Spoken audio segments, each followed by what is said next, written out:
Hello everyone and welcome to Dental Ceramics. We have a few objectives for you to take a look at and get started with today.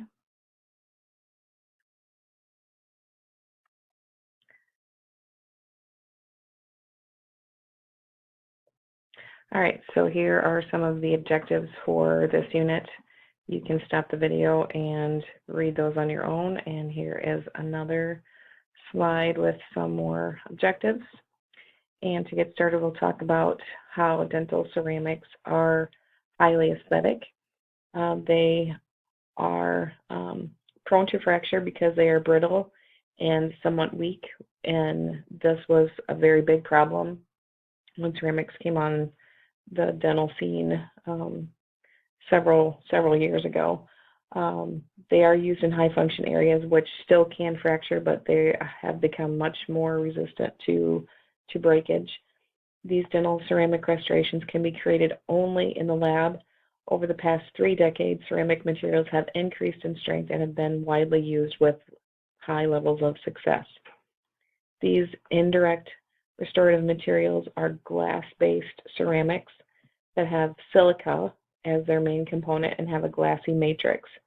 The non-glass-based ceramics are composed of simple or complex oxides with no glassy matrix. Usually, the more aesthetic ceramic is, the more glass there is in its composition. The filler particles are added to color the glass and modify its opacity so it's not able to transmit the light. Ceramics with higher strength are usually the polycrystalline type. Stronger ceramics often are used as a core over which aesthetic porcelains are placed to achieve the desired color and translucency. So that's where we get to the classified in the 2 broad categories of glass-based or non-glass-based. So we have the aesthetic or the less aesthetic versions of these ceramics. The advantages and disadvantages of ceramic restorations are great. Other advantages include their biocompatibility, meaning that they don't irritate living tissue. The tissue is okay with it being in close proximity to it. It is wear resistant under extreme function areas. It has a high level of stain resistance and the ability to be precisely placed in contacts and contours of the restoration. Disadvantages of ceramic restorations include its brittleness, the wear of the opposing enamel or restorations because it's harder than enamel, the difficulty or inability to repair these products in the mouth if they do fracture. Still need to sometimes do 2 appointments with these types unless the doctor has a CEREC machine in their office, and there's a difficulty of polishing them in the mouth. When the restorations need to be polished, they should be polished outside of the patient's mouth. These porcelains can be placed into several different categories as well. We have feldspathic aluminum porcelain, lucite reinforced ceramics, and lithium disilicate.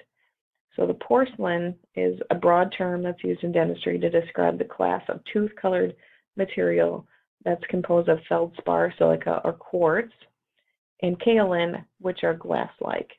Porcelains are used more for anterior teeth. They are used to make porcelain veneers and serve well once they are bonded to the enamel and are used in low-strength areas, low-stress areas such as the anterior teeth. Remember, you have to tell your patients that they need to be careful in those areas.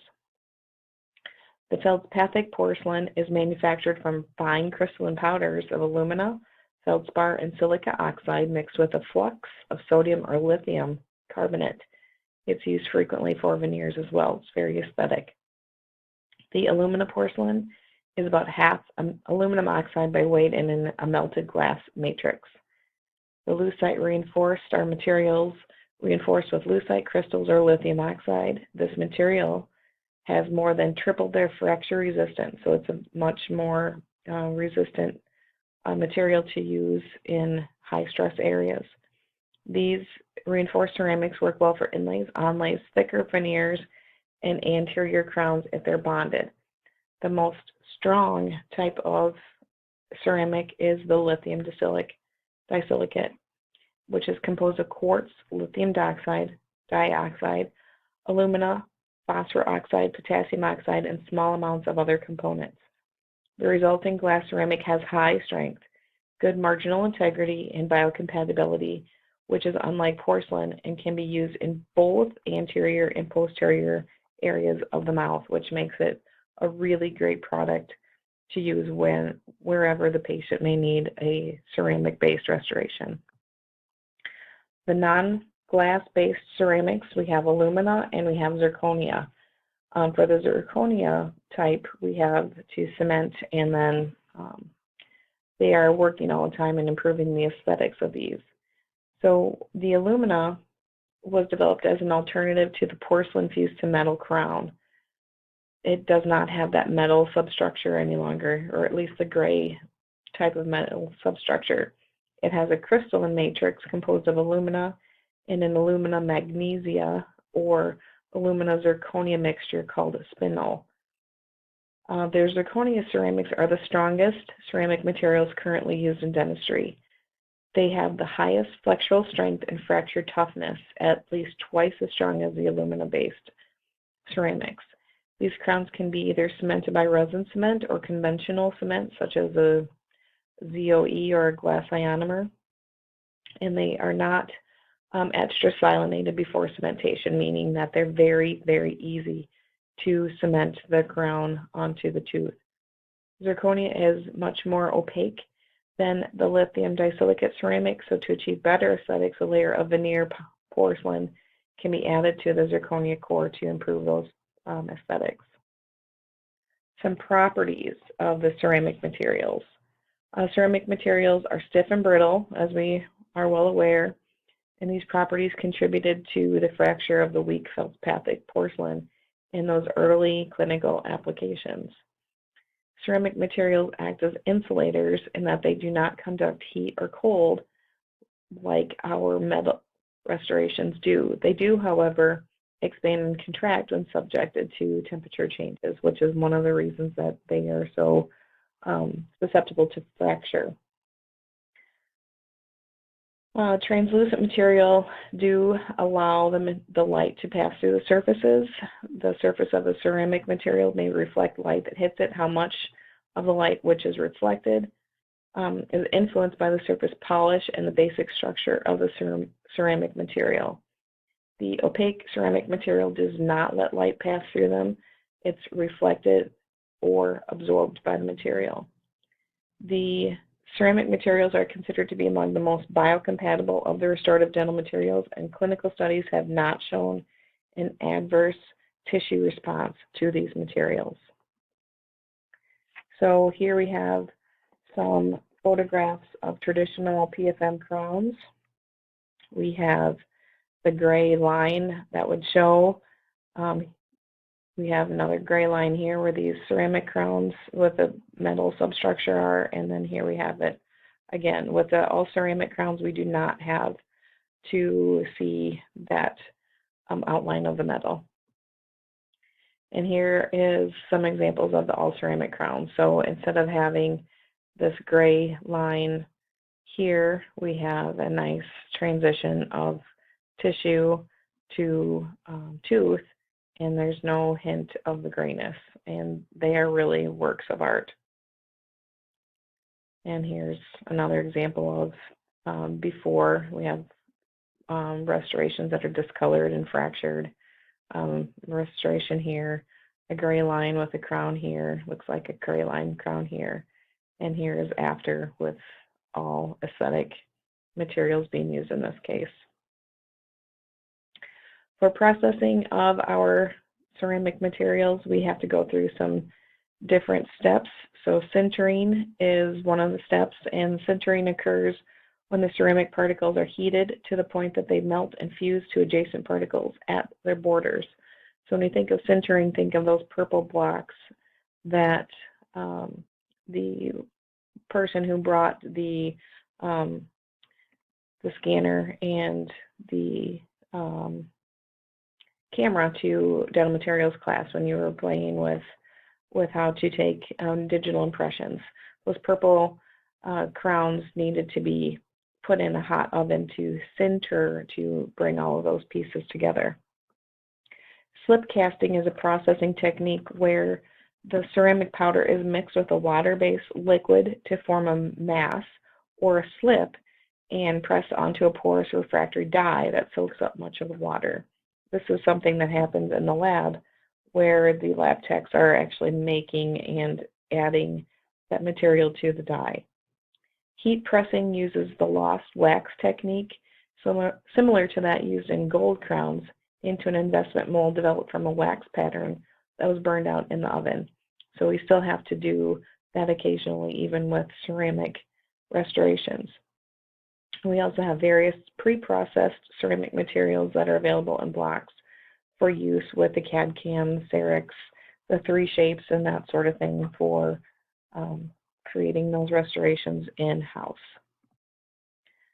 So when we look at the sintering machine, here are those purple blocks. We talked about the Emax crowns. They're milled, and they are in the shade of purple so that we all know that they're not quite ready. This is the sintering machine that heats up to like 3,000 degrees. The restoration goes here. This little piece comes down over the top of it and bakes it and turns it into the aesthetic restoration that we want for our patient. So improving this technology by moving this process to the private practice, there are definitely benefits of having a chairside CAD/CAM system in the office because the patient has one appointment. They can see everything being created. The dentist has complete freedom to create this restoration for the patient right there in their office. The patient hasn't even left. The drawbacks of introducing chairside is certainly the extra expense of the office. If you recall that worksheet that we talked about in an earlier lecture, hopefully the doctor, if they're using this technology appropriately and effectively, they can recoup that large amount of investment to help their patients with functionality and aesthetics by having these ceramic materials in their office. The ceramic CAD/CAM materials are glass-based, non-glass ceramic, and also resin hybrids. So these are just different types of materials, and these are going to be doctor preference for which type of material they're going to use, being determined by the location of the restoration where it's going to be placed in the patient's mouth. So clinical applications for ceramic materials, we have the rationale for a selection of the material, veneers, and then porcelain metal restoration. So please remember that the new ceramic materials have been developed that are stronger, and when used in conjunction with resin bonding to tooth structure, have found a wider application, including the use in the posterior region of the mouth, because they're stronger than they once were when these were first introduced. All ceramic crowns do have a more lifelike appearance than porcelain bonded to metal crowns because they do not have the opaque layer to hide any metal. All ceramic restorations have found wide acceptance because of their excellent aesthetic properties, their biocompatibility, their low wear rate of the restoration itself, and stain resistance. They can be used for inlays, onlays, crowns, and veneers. The major drawback of these restorations is their potential to fracture.